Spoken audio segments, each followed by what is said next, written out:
Welcome to বাংলায় বিনিয়োগ YouTube channel. বন্ধুরা, আজকের ভিডিওতে আমরা এমন একটি শেয়ার নিয়ে আলোচনা করব যে শেয়ারটি বর্তমান বাজারে ব্যাপক আলোড়ন সৃষ্টি করেছে। হ্যাঁ বন্ধুরা, Indian railway finance corporation limited অর্থাৎ আইআরএফসি। গত এক বছরে শেয়ারটি কিন্তু প্রায় 210% রিটার্ন দিয়েছে। কিছুদিন আগেই এপ্রিল মাসে শেয়ারটি যখন 27 টাকার কাছাকাছি ট্রেড করছিল, আমি কিন্তু বারবার বলেছি শেয়ারটি এখন নেয়ার জন্য সুবর্ণ সুযোগ। তো বর্তমানে এক একটি শেয়ারের দাম 74 টাকার কাছাকাছি। তো বন্ধুরা, আগামী দিনে এই শেয়ারটির টার্গেট কেমন হতে পারে এবং লং টার্মের জন্য শেয়ারটি কেমন, আজকের ভিডিওতে আলোচনা করব।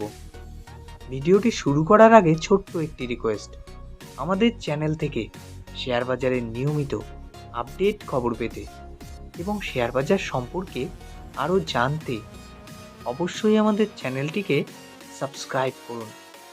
তো চলুন বন্ধুরা, শুরু করা যাক ভিডিওটি। দেখুন বন্ধুরা, যে কোনো শেয়ার কেনার আগে অবশ্যই কিন্তু আমাদের সেই শেয়ারটির টেকনিক্যাল চার্ট এবং কোম্পানিটির ফান্ডামেন্টাল দিক খুব ভালোভাবে দেখে নেওয়া উচিত, যাতে আমাদের লসের সম্ভাবনাটা কম থাকে। যদি আমরা শেয়ারটির অ্যাডভান্স চার্ট দেখি, তাহলে কিন্তু দেখব 72 টাকা 40 পয়সার কাছাকাছি শেয়ারটির কিন্তু ডাউন একটি সাপোর্টিং লাইন রয়েছে। এখান থেকে শেয়ারটি বাউন্স ব্যাক দিলে খুব কম টাইমের মধ্যেই 80 টাকার কাছাকাছি পৌঁছে যেতে পারে এবং এই রেজিস্ট্যান্সটি ভাঙলে শেয়ারটি কিন্তু খুব কম টাইমের মধ্যেই 93 টাকার কাছাকাছি পৌঁছে যেতে পারে। এবং বন্ধুরা, শেয়ারটি যদি এই রেজিস্ট্যান্সটি ভাঙতে পারে, তাহলে কিন্তু আবার লম্বা র্যালি দেখাতে পারে। কোম্পানিটি 1986 সালে প্রতিষ্ঠিত হয়। Indian railway finance corporation borrows funds from the financial markets to finance the acquisition, creation of assets which are the leased out to the Indian Railways as finance lease. তো বন্ধুরা, এই কোম্পানিটি কিন্তু সরাসরি ইন্ডিয়ান রেলওয়েজের সঙ্গে যুক্ত রয়েছে।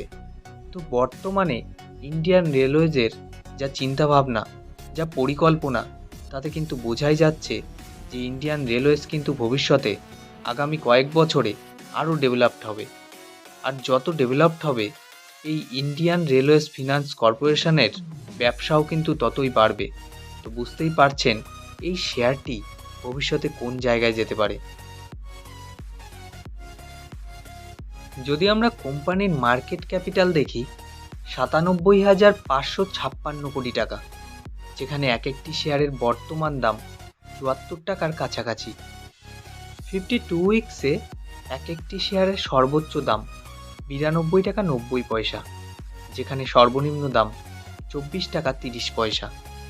স্টক পি রয়েছে 16 শেয়ারটির বুক ভ্যালু 36 টাকা 50 পয়সা। বন্ধুরা, কোম্পানিটি কিন্তু 2.01% ডিভিডেন্ড দিচ্ছে। ডিভিডেন্ড বলতে আমরা সেটাকেই বুঝি, কোনো কোম্পানি যখন প্রফিট করে, সেই প্রফিট থেকে কিছু অংশ টাকা অর্থাৎ কিছু প্রফিট তাদের শেয়ার হোল্ডারদের কাছে, যাদের কাছে তাদের কোম্পানির শেয়ার থাকে, তাদের ব্যাংকের অ্যাকাউন্টে সরাসরি পৌঁছে দেয়। এটিকেই কিন্তু ডিভিডেন্ড বলে। তবে কোনো কোম্পানি আছে যারা প্রফিট করলেও ডিভিডেন্ড দেয় না। আরওসি অর্থাৎ রিটার্ন অন ক্যাপিটাল এমপ্লয়েড 5.32%, যেখানে আরওই অর্থাৎ রিটার্ন অন ইকুইটি 14.7%। শেয়ারটির ফেস ভ্যালু 10 টাকা, অর্থাৎ বন্ধুরা, এই শেয়ারটি কিন্তু ফিউচারে স্প্লিট হয়ে 10টি ভাগে ভাগ হতে পারে। যদি আমরা কোম্পানির সেলস দেখি, জুন 2021-এ 4,582 কোটি টাকা, যেখানে সেপ্টেম্বর 2021-এ 4,690 কোটি টাকা এবং ডিসেম্বর 2021-এ 5,096 কোটি টাকা, মার্চ 2022-এ 5,932 কোটি টাকা, যেখানে জুন 2022-এ 5,627 কোটি টাকা এবং সেপ্টেম্বর 2022-এ 5,810 কোটি টাকা। যেখানে ডিসেম্বর 2022-এ 6,218 কোটি টাকা এবং মার্চ 2023-এ 6,236 কোটি টাকা এবং জুন 2023-এ 6,679 কোটি টাকা, যেখানে সেপ্টেম্বর 2023-এ কোম্পানির সেলস 6,767 কোটি টাকা। তো বন্ধুরা, কোম্পানির সেলস কিন্তু প্রত্যেক কোয়ার্টারে ব্যাপকভাবে বাড়ছে। কোনো কোম্পানির যখন সেলস বাড়ে তখন কিন্তু প্রফিটও বাড়ে, আর প্রফিট বাড়লে আপনার শেয়ারের দাম কিন্তু বাড়বে। আরেকটি গুরুত্বপূর্ণ বিষয় অপারেটিং প্রফিট।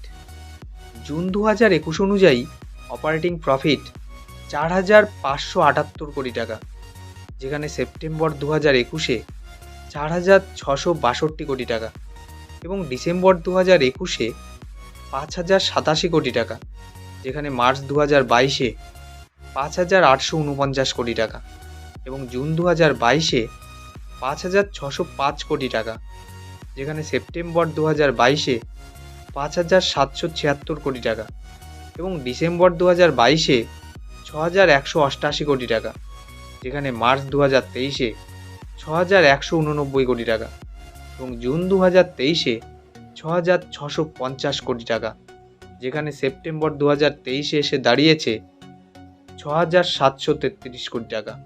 তো বন্ধুরা, প্রত্যেক কোয়ার্টারে কোম্পানির অপারেটিং প্রফিট কিন্তু বেড়েই চলেছে। এটি কিন্তু কোম্পানিটির জন্য জুন 2021 অনুযায়ী কোম্পানির নেট প্রফিট 1,502 কোটি টাকা এবং মার্চ 2023-এ 1,557 কোটি টাকা, যেখানে জুন 2023-এ 1,550 কোটি টাকা।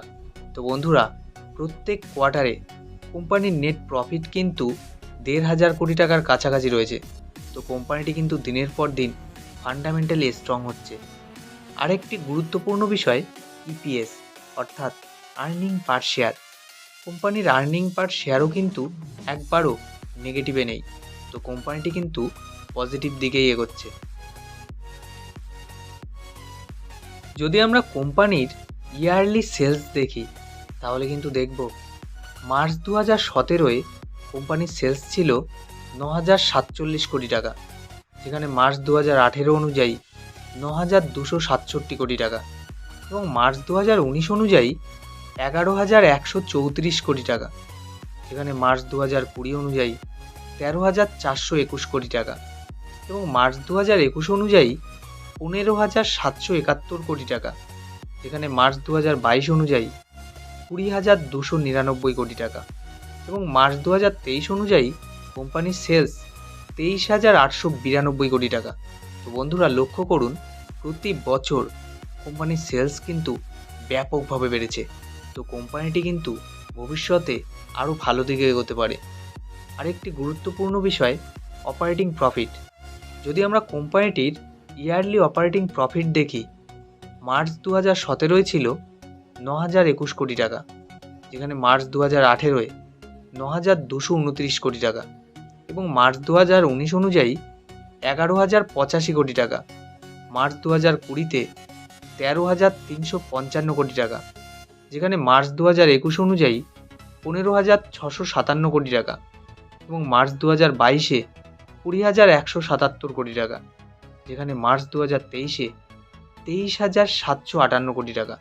তো বন্ধুরা, অপারেটিং প্রফিট কিন্তু প্রতি বছর ব্যাপকভাবে বেড়েছে। যদি আমরা কোম্পানির কম্পাউন্ডেড সেলস গ্রোথ দেখি এবং কম্পাউন্ডেড প্রফিট গ্রোথ দেখি তাহলে কিন্তু দেখব 10 বছরের কম্পাউন্ডেড সেলস গ্রোথ 16%, যেখানে 5 বছরে 21% এবং 3 বছরে 21% এবং প্রফিট গ্রোথ 10 বছরে 28%, যেখানে 5 বছরে 25% এবং 3 বছরে 26%। তো বন্ধুরা, খুব কম কোম্পানি আছে কিন্তু যাদের সেলস গ্রোথ এবং প্রফিট গ্রোথ 10 বছরে এতটা থাকে। তো বুঝতেই পারছেন ফিউচারে এই কোম্পানিটি কিন্তু আরও ভালো দিকে এগোতে পারে।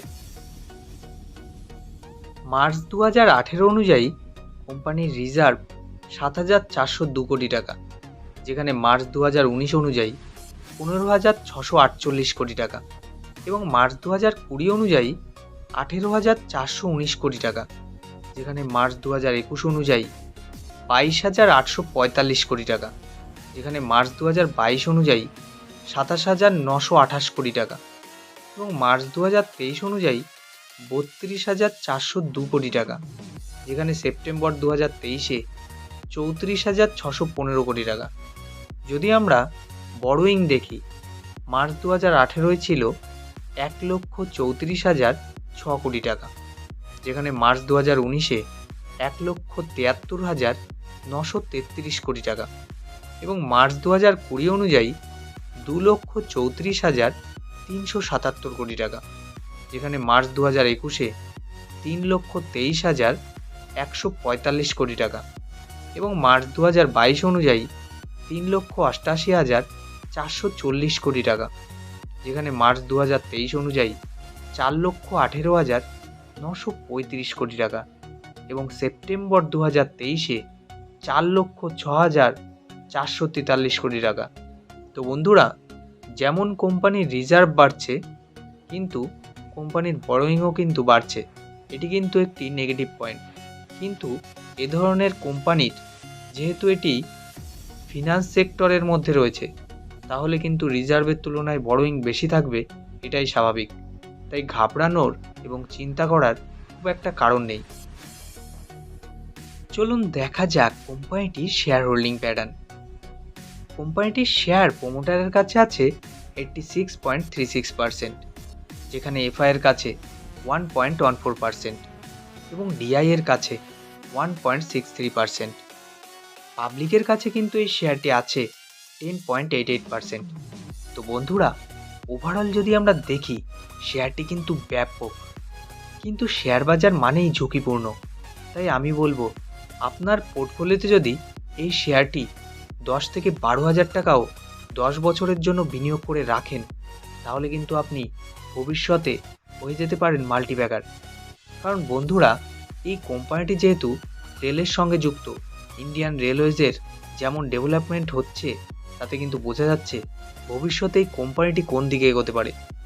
তো বন্ধুরা, ভিডিওটি ভালো লাগলে অবশ্যই লাইক এবং শেয়ার করুন এবং আমাদের চ্যানেলের সঙ্গে জুড়ে থাকতে, শেয়ার বাজার নিয়ে নিয়মিত আপডেট খবর পেতে এবং শেয়ার বাজার সম্পর্কে নতুন নতুন তথ্য জানতে অবশ্যই আমাদের চ্যানেলটিকে সাবস্ক্রাইব করুন এবং পাশের দেওয়া বেল আইকনটি টিপুন, যাতে আমাদের আপলোড করা ভিডিওটি সবার আগে আপনি দেখতে পান।